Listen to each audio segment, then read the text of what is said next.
Here's some Hagen miniatures.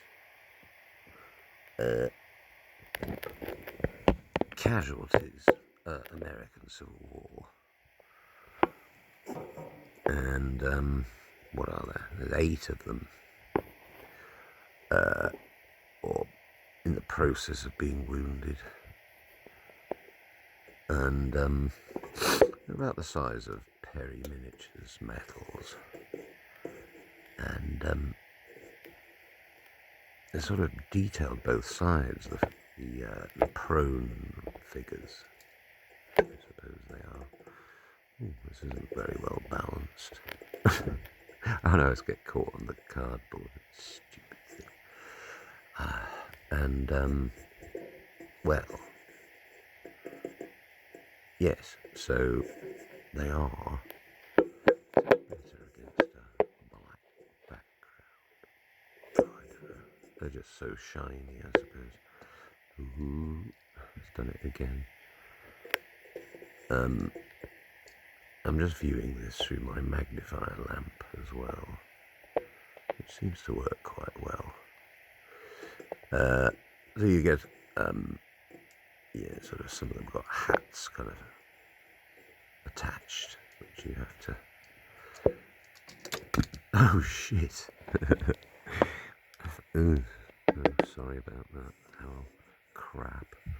Well, anyway, this bit, I'll just have them out separately. Very unstable now. Weighted too much. Oh, sorry about that. I'm just getting used to using the magnifying lamp and this bloke. He stands up. And there's another prone one. Now, there. I think I need to go a bit closer. Yes. So there's an officer in the front on the metal stand thing. And oh shit. Oh no, it's okay. He hasn't quite fallen over the edge. This bloke is way too narrow, isn't it? There he is, look. And there's details on both sides, which is interesting. You might be able to use it either way. There's probably one good way. Or I don't know. There'll be an obvious way, maybe. But he goes on his front or his back. Might be a female. Yes. It's too shiny to see anyway. So, I think it cost about £20, because there's in Switzerland or something like that. Germany. I didn't look. Lazy. So, postage was a big part, but these were the only ones I could see. They haven't got a huge range, but I thought, oh yes, these are 20mm, by the way, I forgot to say. So I'm doing the 20mm soft plastic jobs here. Hat and Strelets, yes, in grey there. And that mounted figure, I'm still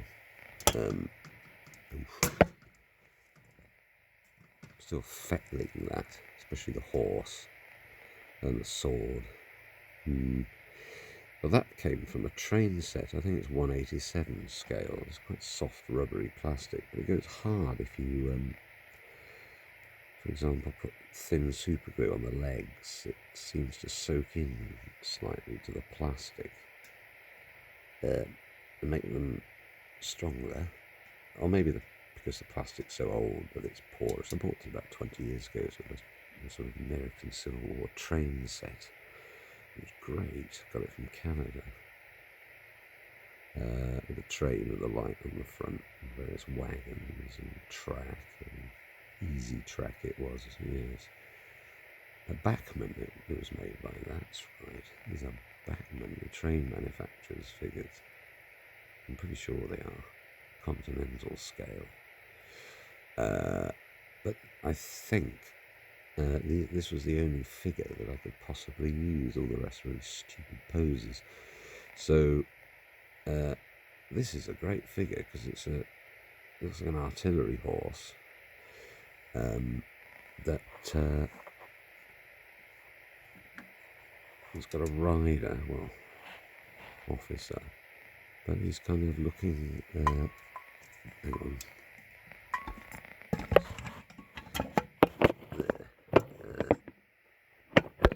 Backwards. Oh, look at that. That's great. Yeah, so I've twisted his head even more, but he was already turned backwards from the waist up. I spent about 10 hours on that one already, I think. It focuses quite nicely. I'll just do a... Where is he? Oh, quite tricky. Still doing the horse's legs and his arse. The rider still needs a fair bit as well. Quite rubbery, the rider. Maybe it's because I didn't put any super glue on his legs or something. Stiffen them up a bit. Oh dear. Anyway, Hagen miniatures. Yes, they look quite good. So yes, I wanted with the firing line of those hat figures that I'm doing. They're all marching. I thought I'd do a stand being hit. And then I can do the prone figures just trailing behind. A trail of sort of randomly hit figures. Shrapnel, probably. Or could be a round shot. And then again, the round shot in this Battle of Franklin,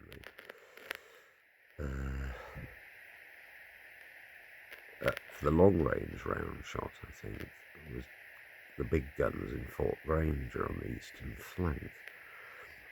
And they sort of came in at an angle to the way the lines, or even end on to the lines, the long-range projectiles. They had some quite big guns there, so 20-pound Parrots, I'm sure someone said, wrote. Fort Granger, I think it's called. Yes, so anyway, oh,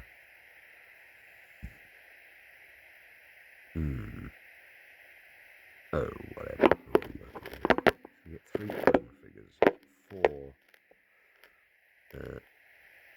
being wounded, and an officer being wounded.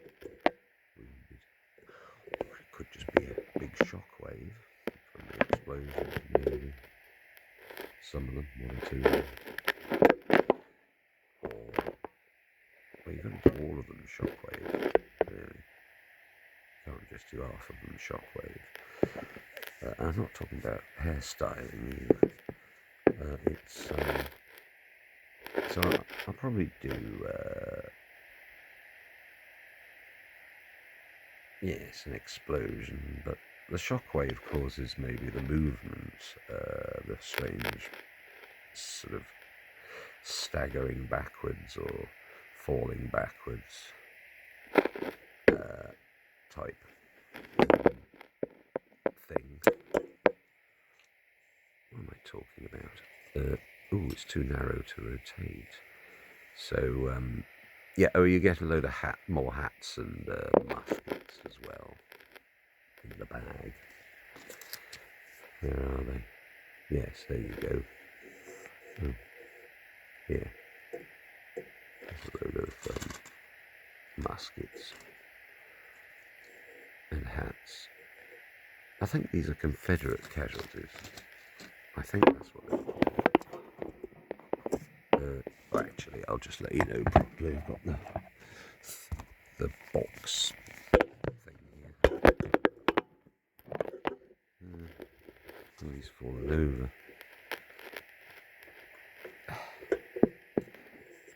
Huh. Right. So, Yes, 20mm scale. 1/72, I suppose. Or maybe slightly smaller than 1/76. I don't know. It doesn't matter. I use all different scales and in this diorama for perspective purposes. So yeah, it's quite nice being able to do all different scales and manufacturers, materials. Soft plastic's the easiest really to cut, to feckle rather with a scalpel blade.